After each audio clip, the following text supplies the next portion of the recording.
Tonight on 60 Minutes, looking into the past, present, and future of blizzards and nor'easters. Guest starring Miriam Moshrefi, Blizzard. Hi, we're coming to you live from our very own studio, here to discuss blizzards and nor'easters. We've got quite a show for you today, and here's Miriam Moshrefi, blizzard expert. Hi, my name's Miriam, and I am here to tell you all about blizzards and nor'easters. Blizzards have very distinct characteristics. They must have winds that are blowing over 35 miles per hour, the snow must be falling for more than 3 hours, and the visibility must be less than 1/4 mile. Not only do regular blizzards cause damage, severe blizzards do too. In a severe blizzard, the winds must be 45 miles per hour or higher, have a temperature of 10 degrees Fahrenheit or less, and the visibility has to be almost at zero. The difference between the low pressure and the high pressure to the west creates a difference in pressure between two locations, creating a high wind. For a regular blizzard, the temperature is an average of 20 degrees Fahrenheit. The path of most blizzards happens when a cold wave comes after a cold front in a cyclonic storm. Northeaster. Noun. New England and South Atlantic states. A wind or gale from the northeast. Nor'easters also have very distinct characteristics. These storms can only occur in the eastern United States between the months of October and April. During these months, moisture and cold air are abundant. Nor'easters are known for heavy rain and snow with the possibilities of hurricane force winds. They cause high seas, affecting and helping beach erosion. It is named for winds that blow from the northeast, driving storms up the east coast along the Gulf Stream. The Gulf Stream is a strip of warm water off the Atlantic coast. Nor'easters are strong areas of low pressure. They often move up the coast and hit New England or coastline provinces in Canada. And here's Allie Leahy with a history of blizzards. In the past, these storms have created quite a ruckus. Dating back to the 1800s, the first major blizzard came in 1888. Known as the Blizzard of '88, it hit the east coast with a bang in March. It set snowfall records from Virginia to Maine, many of which are still standing.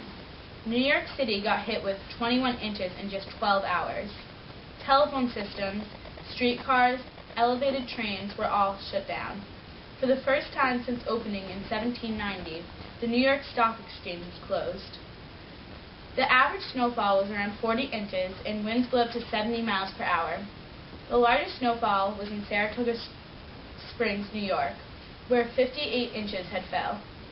The largest snowdrift was recorded at 52 feet in Gravesend, New York.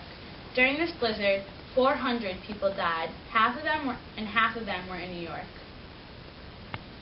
Continuing with its damaging nature, many more blizzards continued to hit the northeast coast. In the year of 1978, on February 5th, the east coast was slammed once again.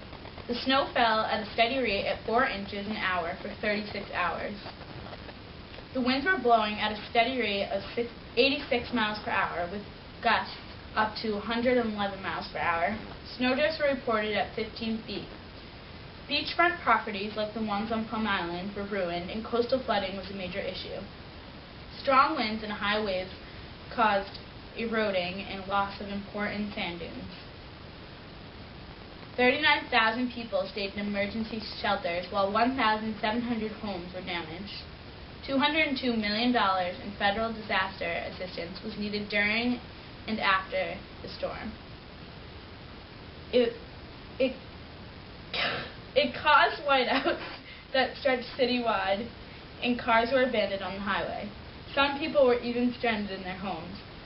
With many blizzards that hit the East Coast, it caused many hardships in the lives of people who were affected. Approximately 100 people died during this horrific storm. In the year of 1996, on the 8th of January, the East Coast was once again hit with another blizzard. Snow fell from Washington to Boston. The blizzard put a standstill to everyday life.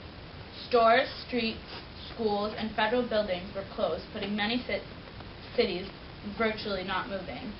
Traveling by any means other than cross-country skiing was nearly impossible. The blizzard caused nearly 20 deaths. Some people died directly from the storm, while others died from hardtacks while trying to shovel the massive amount of snow being dumped in many areas. An 11-year-old boy was also killed while playing in the snow and accidentally being hit by the plow. Many important buildings and monuments in Washington, D.C. were covered in snow. Crews struggled to keep them clear. This blizzard is one of the many that has hit and affected the East Coast, and is one of many that will never be forgotten. Northeasters, also known as a nor'easter, played a big part in blizzards.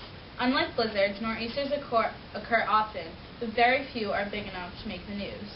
In March of 1993, a nor'easter caused snow tornadoes and flooding from Alabama all the way up to Maine. Damage from the storm came up to a whopping $1 billion.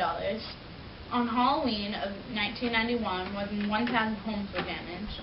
On President's Day in 1997, Washington was shut down due to a nor'easter that brought a massive amount of snow. On Ash Wednesday in 1962, the northeast coastline was hit for 5 days. Nor'easters are notorious for bringing in bad weather all up and down the East Coast. Blizzards and nor'easters build off each other on the East Coastline. When there is a blizzard, it is usually caused by a nor'easter. Although all the examples of the storms that were given in this packet were on the East Coast, blizzards take place all over the U.S., in places like Wisconsin, Colorado, and Utah. We're out here in Mount Washington, New Hampshire, and conditions are terrible. The snow has been falling at a rate of about 3 inches per hour now for about a day. This is really wet snow. I can't even describe to you how bad it is. This is just terrible conditions. Already 7 people have died, and Timmy is stuck down a well.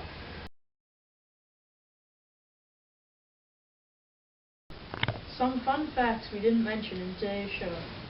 Rainier Paradise Ranger Station, Washington, is the snowiest place in the United States. It averages over 676 inches a year. The last time it snowed in the Sunshine State was on January 4th, 2008. A blizzard is also known as a winter hurricane. America calls the blizzard of 1888 the worst blizzard in our history. It shut down cities from the outside world for many days and left over 400 people dead. It caused over 200 ships to be lost at sea in harbors. During this storm, 100 seamen passed away.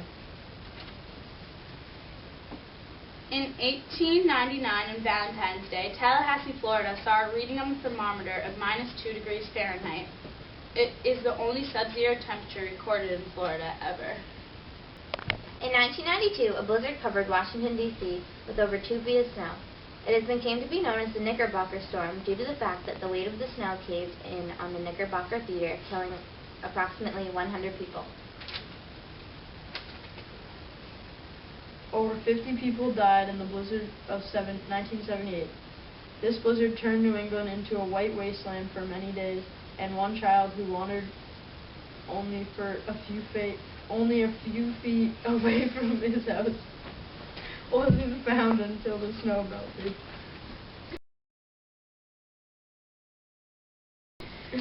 To protect yourself from when blizzards are in the forecast, you should have a checklist of things you need to do. On it should be: fill bathtubs with water in case your pets freeze. Drinking water, 1 gallon per person per day. Make sure windows and doors are tightly closed and anything movable in the yard is tied down or brought inside. Bring in the pets too. Be sure to stock up on food, especially food that doesn't need to be cooked, refrigerated, or frozen, at least a week's supply. Have batteries for flashlights and radios. Blankets, hats, and other warm clothes should be easy to access just in case of a power outage. Avoid shoveling. This can cause a heart attack, one of the leading causes of death in the winter. If you have to shovel, make sure you stretch and wear warm clothes before you go out.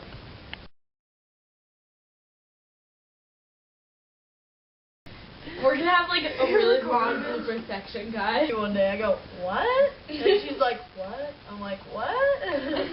Are you recording?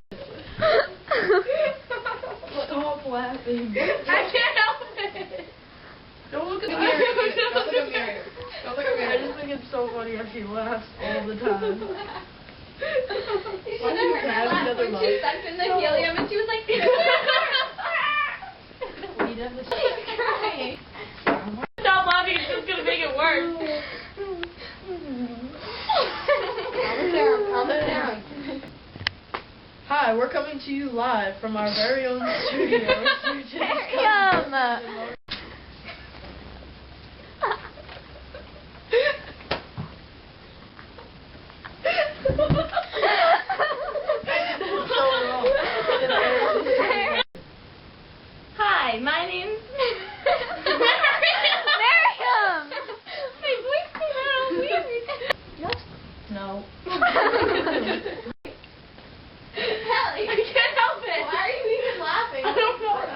No way we're gonna finish this. No,